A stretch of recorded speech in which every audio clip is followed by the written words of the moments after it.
السلام عليكم كسو دوادا وحكبرو مانتا waxaan sharixi doonaa filim xiiso badan oo lagu magacaabo Battleground Escapes kaasi oo soo baxay 2006 waana kan filimkii daawo oo taxadar subscribe sar channelka like na sar muuqaalkan waxa laga yaabaa inay kula fududahay balse anaga qiimeeyno leedahay jilaaga filimkani waa nin dilaanimada lacag ku qaata oo lagu magacaabo Renshaw muuqaalka bilowgiisa wuxuu gaarigiisa hor dhiganayaa guri weyn oo uu leeyahay nin lagu magacaabo Hannes Morris wuxuu madax u yahay oo uu leeyahay company $1 million ku fadhiya oo soo saara boombalada ama caruusadaha ay caruurtu ku ciyaarto haddana wuxuu bartilmaameedkiisa xiga u yahay ninkan dilaaga ah ee Renshaw wuxuu ku jiraa qolka kaydka waxaanu eegayaa khaanadaha ay bambalooyinka ama caruusaduhu ay yaalaan ilaa uu ka helayo mid uu rabay taasi oo ah boombalo yar oo cagaar ah wuxuu boombaladii u soo qaadanayaa qolka uu wax ku daraaseeyo waxaanu istaagayaa daaqada Renshaw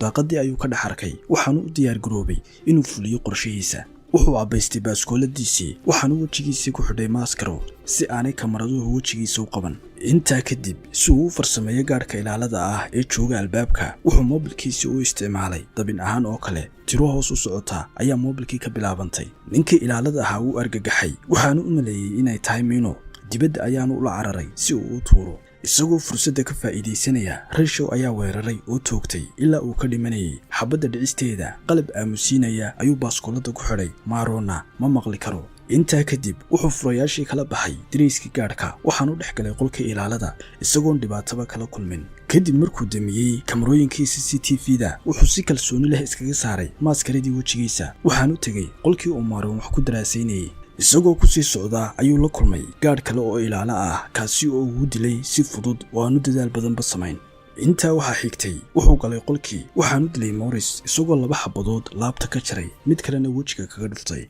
kadib markuu hubsaday inuu dhintay Renshaw ayaa qaatay baambaladii ama caruusadii cagaarka ahayd si ay isaga xasuus ugu noqoto sidoo kale wuxuu arkay sawir ay ku jirto Morris hooyadii oo miiska dul yaala kaasi oo qoraal kaga qoran yahay xaqiisa hoose balse aad uga muusin fikirin waanu iskaga baxay guriga muuqaalka kaaxiga wuxuu saaran yahay diyaarad isagoo dib ugu noqonaya meeshii hooygu u ahayd wuxuu fariin u diray ninkii uu u shaqaynayay isagoo ku wargeliyay inuu dilkii fulintiisa ku guuleystay kadibna wuxuu ku raaxaystay safarkiisii gabadh rakaab ah oo ag fadhiday ayaa ka codsatay inuu marxan jaah u dhiibo waxaanu furay shandadiisii si uu uga soo saaro waxaanay aragtay boombalada gudaha ugu jirta waxay istiri waxay ninka weyn ee boombalada caruurta haysta qalbiga muu caruur ka yahay balse fikradeedii cod dheer kuma sheegin markuu Renshaw airportkii ka degay warkii ku saabsanaa Morris dilkiisu wadankii oo dhan ayuu ku faafay isagoo ka sii baxaya meeshii ayuu arkay gabadh shandadeeda ku wadata caruusad ama boombalo la mid ah tii uu ku arkay qolkii Morris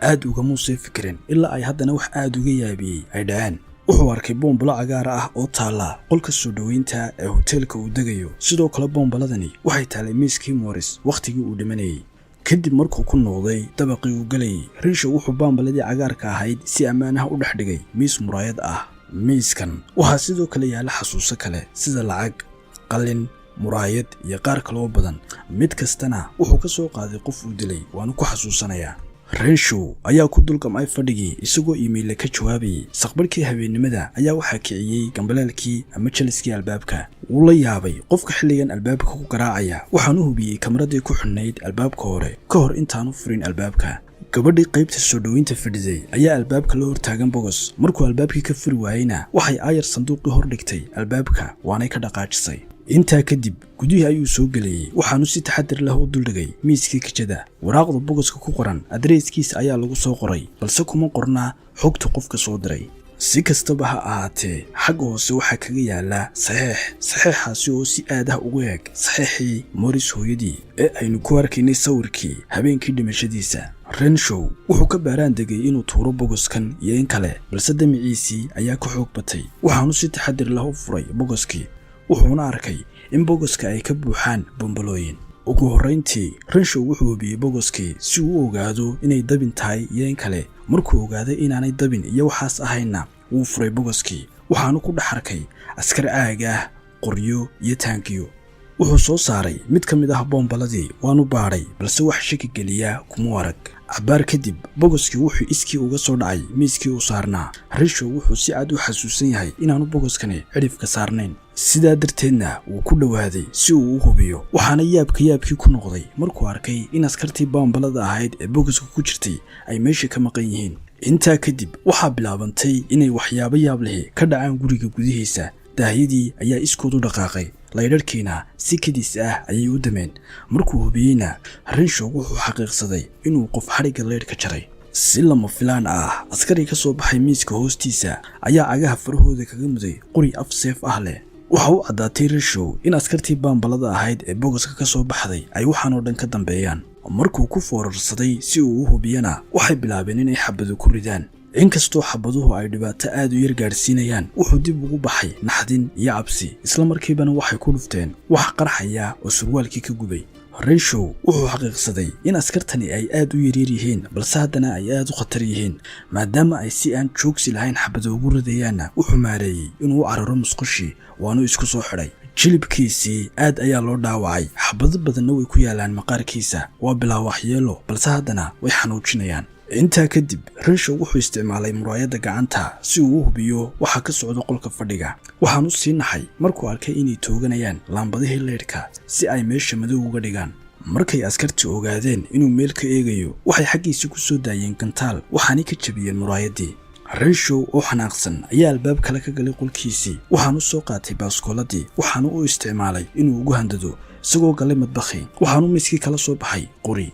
wuxuu iyagii la dhacay xabado istaba joog ah. si lama filaan ah ayay wax kastaaba u aamuseen, maadaama ay askartii cabsi dib ula baxeen.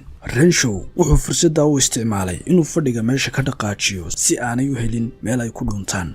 markay codba samayn waayeen, wuxuu rogay fadhigii gebigiisiiba. waxaanu arkay meydadkoodii oo meesha hoos yaalla. kuwii badbaaday ayaa kuwa kala caawinaya, waxaanay saarayaan gaadhi yar. Renshaw ayaa daawaday isagoo yaab iyo cabsi la amakaagay oo aamini la waxaanu indhihiisa ku arkayo. markuu xaqiiqsaday inay ku dhow yihiin inay baxsadaan, wuxuu ku dul istaagayay askartii intuu ka gaadhi karayay. qaar ayaa weli sii waday inay xabado iyo baasuukayaal ku sii ridaan. markuu Renshaw toogtay, gariirkii xabadda keliya ka dhacay ayaa gebigoodiiba leynayay. si kastaba ha ahaatee, weerarku halkaa kuma joogsan. 3 helikobtarta ciidanka ah ayaa miiskii ka soo hoos baxay, waxaanay u soo dhaqaaqeen xaggiisii. waxay ku weerareen madfacyo. si kastaba ha ahaatee, wuu ka gabaday, way ka awood badiyeen isagii, iyagoo ku muquuriyey kuna maydhay gantaalo.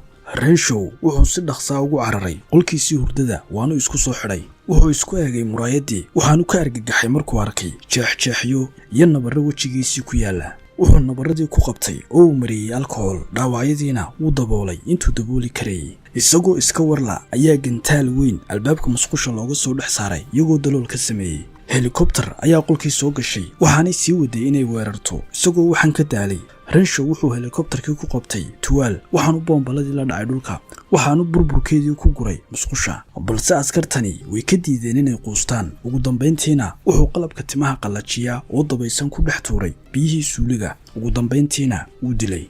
wuxuu go'aansaday inuu habeennimada inta ka dhiman oo musqusha dhex joogo, halkaasi uu ku badbaadi karayay. kadib wuxuu tolay dhaawacii bowdada kaga yaalay, inkastuu aad ugu xanuun kululaa. dhowr saacadood kadib, hadh ayaa ka soo muuqday albaabka hoostiisa. askari dibadda jooga ayaa Renshaw warqad fariin ku qoran tahay meesha ugu dhaafay, isagoo u sheegay inuu isdhiibo. ninkii waxaa ka yaabiyey caqli badnaanta boombalooyinkan, isaguna wuxuu warqaddii markiisii ugu qoray hadal cay ah oo cadho wata. markuu isku dayey inuu meeshii dib u dhigo, wuxuu fahmay inay dabin tahay. koox askar ah oo taangiyo wata ayaa diyaar u ah inay gantaalo iyo xabado ku soo ridaan.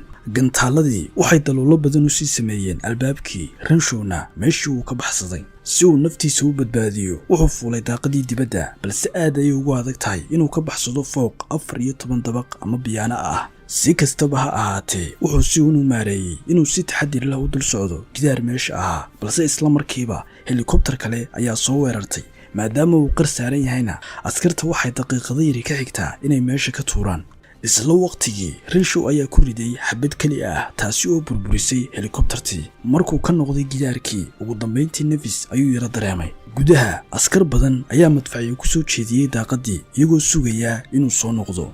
waqti kadib, wuxuu ku fikiray qorshe. wuxuu jeediyey askartii isagoo isticmaalay shimbir yar oo aaga ah oo barkad lagu dabaasho uu ka soo dhex jeediyey. intaa kadib wuxuu dhinacii kale kaga soo weeraray debdemis. Markay isku dayeen inay baxsadaanna askar kale ayaa dareenkiisii qabsatay. waxay ku wareegeen hareerihiisii iyagoo gaadhi wataa oo si istaba joog ah u xabadaynaya. Renshaw ayaa isticmaalay leetar iyo sunta wax lagu buufiyo si uu u sameeyo olol aanu nolosha ugu gubo. xataa wuxuu soo qaatay mindi waxaanu cadho darteed jirkoodii ugu jarjaray qayb. intaa waxaa xigay wuxuu ku noqday kooxdii la dagaalamaysay debdemiska waanu burburiyey. ugu dambayntiina dhammaan askartii way dhinteen. Renshaw ayaa ag jiibsaday caagigii gubtay waanu dhaqdhaqaajiyey si uu u hubsado inay dhammaantood dhinteen. wuu tiriyey waxaanu isla eegay tirada bogoska ku jirtay iyo inta ay hadda yihiin. markay tiradii isku mid noqotay ugu dambayntii wuu nafisay, balse wuxuu ilaaway inuu tixgeliyo sarbrayskii dheeraadka ahaa ee ku qornaa xaggii dambe ee bogoska. cabitaan ayuu cabay waanu dabaashay si uu u nafiso. si lama filaan ahna qof ayaa biyaha dhexdoodii gacanta wax kaga gooyey. wuxuu si dhaqsaa ugu soo baxay dibadda waxaanu arkay inuu u baahan yahay tolliin dhaqso ah. wuxuu isticmaalay irbad iyo dun waxaanu meeshii u talay intii awooddiisa ahayd. intaa kadib wuxuu go'aansaday inuu iskaga baxo dhismaha gebigiisaba si askarta harsani aanay u soo weerarin. balse waxaanu ka warhayn in dhibaatadiiba ay u soo raacday wiishka gudihiisa. si lama filaan ah ayay korontadii u tagtay. banaladii laga isticmaalayay wiishkuna way jajabeen iyagoo hubsanayay in Renshaw aanu furin albaabka wiishka haddii uu isku dayo. wuxuu isticmaalay toosh si uu hareeraha u eegaago, balse qofna muu arag. markuu banalkii mar kale iftiimay wuxuu arkay hal askari oo komaando ah oo ku dhex jira. boombaladii wuxuu ka baxay meel ka bannaan wiishka. markuu Renshaw sii dabagalayna wuxuu ogaaday in wiishku uu istaagay meesha oo si kale oo ku baxsan kara aanay jirin. isku daygiisii ugu dambeeyey wuxuu dusha kaga booday wiish labaad oo ag marayay. wuxuu ka saaray mid ka mid ah saqafkii waxaanu u galay gudaha isagoo ku faraxsan inuu ugu dambayn ammaan yahay. balse farxaddiisii wax badan may sii socon markuu xaqiiqsaday in komaandoogii uu u soo raacay gudaha. boombaladii komaandooga ahaa wuxuu isticmaalay midi uu si istaba joog ah u geligeliyey Renshaw. balse iyaday ugu wacan tahay kala duwanaanshaha cabirkoodu waxay u geysanayaan dhibaato aad u yar. intaa kadib Renshaw wuxuu qabtay komaandoogii waxaanu dhex dhigay albaabadii wiishka dhexdooda. albaabadiina waxay burburiyeen madaxiisii isagoo ugu dambayntiina dilay. Renshaw wuxuu ku qoslay oo uu ku dhoola cadeeyay jidhkan boombalada ee madaxa la, balse wuxuu si dhaqsaa u ogaaday in wax qarxaya ay ku xidhan yihiin. bombadiina way qaraxday iyadoo ugu dambayntii dishay. waxaynu arkaynaa boodh yar oo ku qoran bogoskii oo sheegaya in bogosku uu ka kooban yahay komaando iyo hub qarxaya oo nuclear ka samaysan oo bonus ama hadiyad dheeraada ah. meel kale boombaladii uu soo xaday ee cagaarka ahayd ayaa iskeedu dhaqaaqday. filimkuna halkaas ayuu ku dhammaanayaa.